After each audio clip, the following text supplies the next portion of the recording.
नमस्कार दोस्तों, श्री शिवाय नमस्तुभ्यम। मेरे देवाधिदेव महादेव आप व आपके परिवार पर अपनी कृपा दृष्टि सदा सर्वदा बनाए रखे। दोस्तों, यदि आप अपनी लाइफ में नया कुछ सीखना चाहते हैं और हमारे चैनल पर पहली बार आए हैं तो चैनल को सब्सक्राइब करके बेल आइकन जरूर दबाइएगा। सभी बहनों को हरतालिका तीज की ढेर सारी शुभकामनाएं। माता पार्वती आपके सुहाग को अखंड बनाए रखें। दोस्तों, 6 सितंबर 2024 दिन शुक्रवार यानी कि आज हरतालिका तीज मनाया जा रहा है। इसे हरतालिका व्रत भी कहते हैं। ये व्रत सुहागनें अपने पति की लंबी उम्र के लिए रखती हैं। ये व्रत निराहार और निर्जला किया जाता है। इस दिन भगवान शिव और माता पार्वती की पूजा की जाती है। दोस्तों, हरतालिका तीज पर हम कुछ खास उपाय करके अपने जीवन को धन, वैभव, गाड़ी, बंगला, संतान और हमारे वैवाहिक जीवन में यदि किसी प्रकार की समस्या है या हमारे पति की तरक्की में कोई बाधा आ रही है, हम अपने पति की तरक्की चाहते हैं, अपने पति की जो है दीर्घायु चाहते हैं, तो आप कुछ उपाय करके ये सारी चीज़ें पा सकते हैं। तो आगे बढ़ने से पहले आपसे रिक्वेस्ट करती हूँ कि वीडियो को लाइक करिएगा, दोस्तों को शेयर कर दीजिएगा और अगर आपने अभी तक चैनल को सब्सक्राइब नहीं किया है तो चैनल को सब्सक्राइब करके बेल आइकन जरूर दबाइएगा।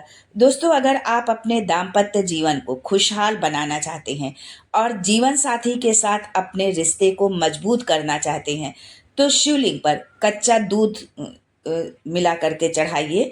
जल में जल ले लीजिए और उसमें कच्चा दूध मिलाइए और फिर उसे भगवान शिव को आप अर्पित करिए। उसके पश्चात अपने माथे पर आप रोली का तिलक भी लगाएं। अगर आप अपने जीवन साथी को आर्थिक रूप से मजबूत देखना चाहते हैं तो हरतालिका तीज के दिन भगवान शिव को आक के 5 पुष्प चढ़ाइए और शिव चालीसा का पाठ करिए।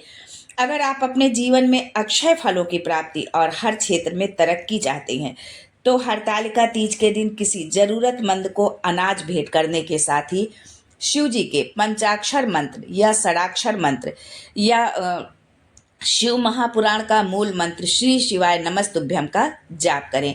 नमः शिवाय या ओम नमः शिवाय पंचाक्षर मंत्र है नमः शिवाय और षडाक्षर मंत्र है ओम नमः शिवाय और शिव महापुराण का मूल जो मंत्र है वो है श्री शिवाय नमस्तुभ्यम। इनमें से आप कोई किसी भी एक मंत्र का आप जाप कर सकते हैं, जो है 11 बार, 21 बार, 108 बार, जितना आप करना चाहें।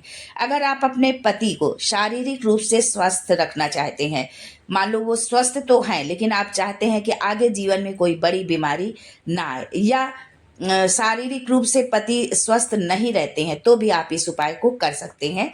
इस दिन शिवलिंग पर शुद्ध जल चढ़ाने के साथ साथ शिव जी को नारियल की बनी मिठाई का भोग लगाएं और ये जो मिठाई आप बनाएं इसको आप स्वयं बनाएं, जो है बाजार से बनी बनाई मिठाई लेकर के ना आए और 11 बार जो है ओम शब्द का उच्चारण करें। अगर आप अपने किसी काम में पूरी तरह से सफलता पाना चाहते हैं तो पंचामृत बनाकर भगवान शिव को भोग लगाएं। पंचामृत जिसमें दूध, दही, घृत, शहद और गंगा जल, ये 5 चीजें मिली हुई हो और उसको बना करके आप भगवान भोलेनाथ को उसका भोग लगाइए और थोड़ा सा उसी भोग में से थोड़ा सा बचा कर आप रख लीजिए और बचे हुए भोग को किसी गाय, बछड़े या बैल को आप खिला दीजिए।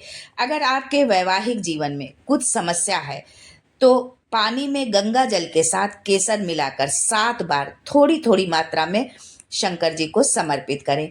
अगर आपके जीवन साथी का कोई महत्वपूर्ण काम बहुत दिनों से अटका हुआ है तो शाम के समय, हरतालिका तीज के दिन शाम के समय अपनी कामना पूर्ति के लिए शिव मंदिर में तेल का दीपक जलाने के बाद 11 बार ओम नमः शिवाय का जप करें।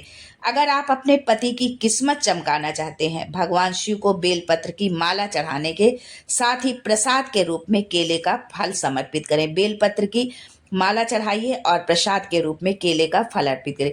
लेकिन ये ध्यान रखें कि बेलपत्र की जो माला बने वो एक साधारण सी गांठ लगाकर के आप बनाइए, जो है सुई में जो है धागा डाल के, मतलब सुई से आपको उसको नहीं पिरोना है।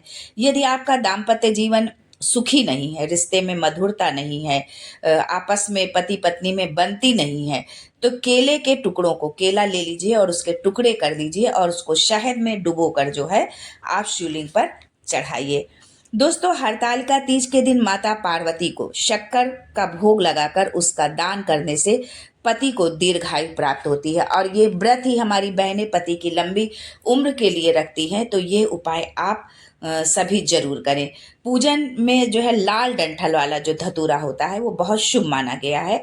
यदि आप इसे भगवान शिव को अर्पित करते हैं तो आपको आरोग्यता प्राप्त होती है, आपके पति को आरोग्यता प्राप्त होती है और वो स्वस्थ रहते हैं।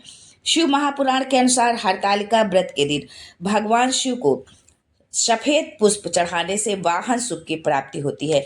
यदि आप बहुत दिनों से विचार कर रहे हैं वाहन लेने का लेकिन नहीं ले पा रहे हैं तो इस बार हरतालिका तीज पर भगवान शिव को सफेद पुष्प अर्पित करिए और उनसे अपनी प्रार्थना करिए, तो आपको वाहन सुख जरूर मिलेगा।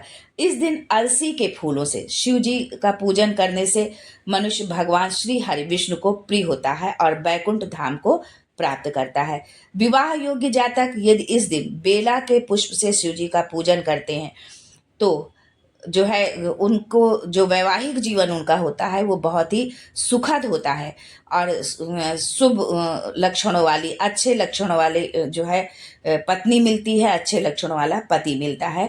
जो यदि हमारे बच्चे कर रहे हैं तो उनको पत्नी अच्छे शुभ लक्षणों वाली मिलेगी और यदि हमारी बेटियां कर रही हैं तो उनको अच्छा पति मिलेगा, मनचाहा जीवन साथी उनको मिलेगा।